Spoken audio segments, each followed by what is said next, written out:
Hello students. Today I'm going to discuss about operating system principle. This is our RCU syllabus for third semester. Operating system principles. So the first unit, introduction, basics of operating system, definition, types of operating system. Today in this session we'll discuss about these topics. Okay, in the unit 1, introduction of basics of operating system, definition, types of operating system. Okay, let's start. Okay, operating system principles.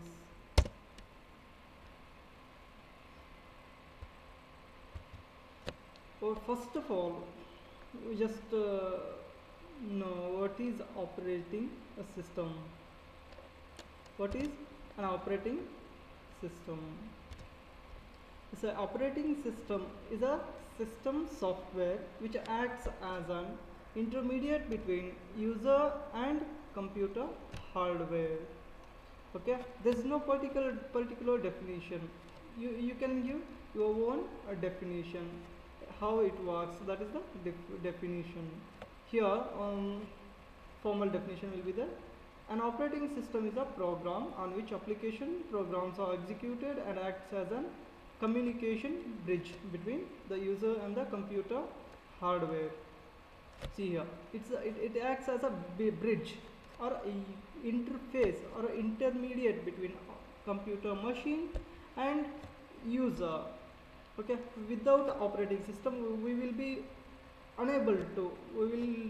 able to communicate with machine. That's why the main purpose is we need operating system to communicate with machine. I said operating system is a system software. What does it mean? What does system software means? Basically there are two types of softwares. One is application software and another one is system software. Okay, system software means this is a software type of a software which communicate with the machine directly.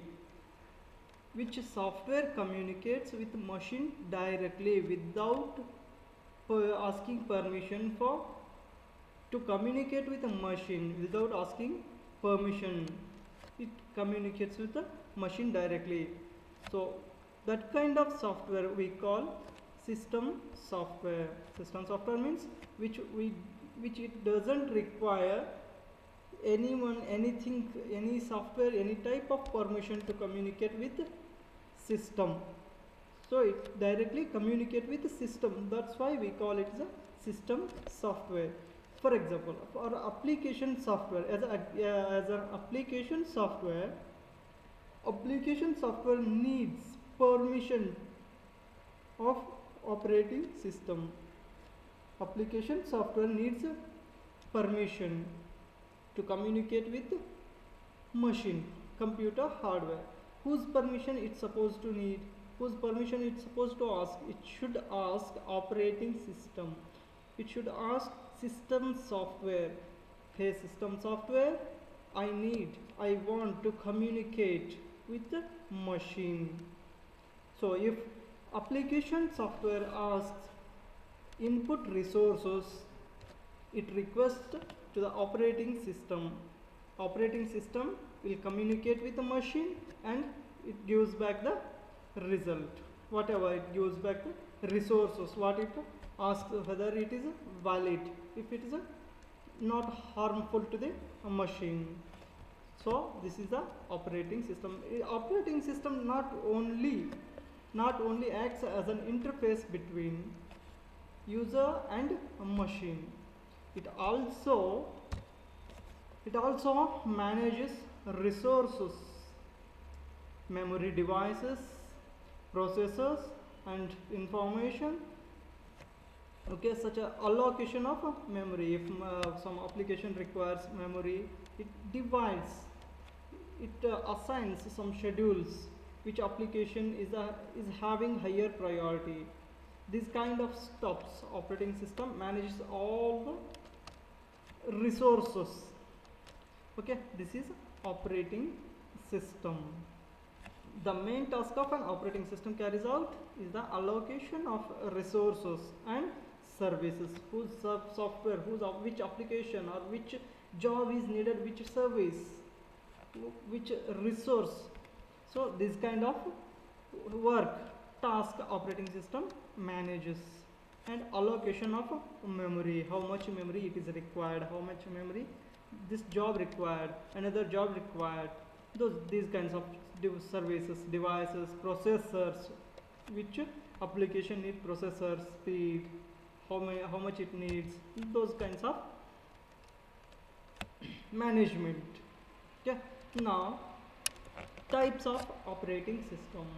There must be some types in a operating system. Okay, so let's see what are the types of operating system. First one is batch operating system. It's a old one. The first operating system, we can say in 1950 or 1960, the first operating system, batch wise. It used to execute batch wise the tasks. It used to execute tasks as a batch wise. Okay, one by one. There was no human intervention between these machines. Once we assigned, there will not be any interference of the human. Okay, and we will see the depth of this batch operating system in later stage, in later schedule, later time. And next one is multi-programming operating system. Batch operating system, multi-programming operating system. The name itself says multi-program. More than one program executes processes at a time. Those kind of operating systems. And later on developed some with a new concept, that is time sharing operating system. See, the name itself says time sharing. It shares time to the users, more than one user. If one operating system used by many users, that operating system should manage all users by giving some time, maybe fractions of a second. In that fractions of second, user will not be able to notice that this system is assigning time to me, work in this span of time I should work, I should finish the work. No, he will not feel.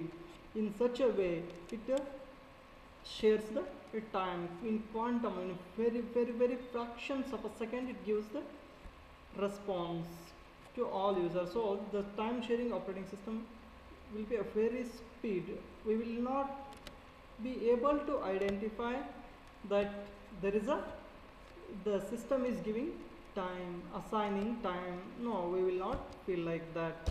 And next one, parallel operating system. Parallelly processors will execute, will perform tasks parallelly, simultaneously. More than one processors execute the task. Next one, distributed operating system.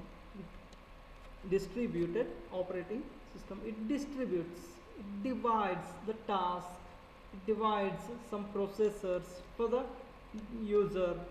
So that is distributed operating system. And real-time operating system, the name says real time, on spot, continuously, instantaneous, live, we can say live operating system. It on spot. For example, human body scanning, CT scan, you may heard about it. Yeah, that machine will have this real-time operating system. Okay, that thing will have real-time operating system. Okay, first one is, what is operating system? Operating system is a system software which acts as an intermediate between user and machine. Okay, and we can say, and in another way, operating system which permits, which allows applications to execute, and the operating system will communicate with the machine and gives whatever the resources needed by application. Okay, the applications will be executed on this operating system. And what it does, operating system, it not only acts as an intermediate between user and a machine, it also manages the resources of a computer, maybe devices, memory, okay, and some other services. We'll go in depth of what are the services it operating system provides, the functions of operating system, and how it manages and how it schedules job, and what basis it schedules the job, higher priority, what are those priority, how it assigns, those kind of stuff we'll see in next session. Now the types of operating system. Types of operating system are batch operating system, multi-programmed operating system, time-sharing operating system, parallel operating system, distributed operating system, and real-time operating system. We'll see one by one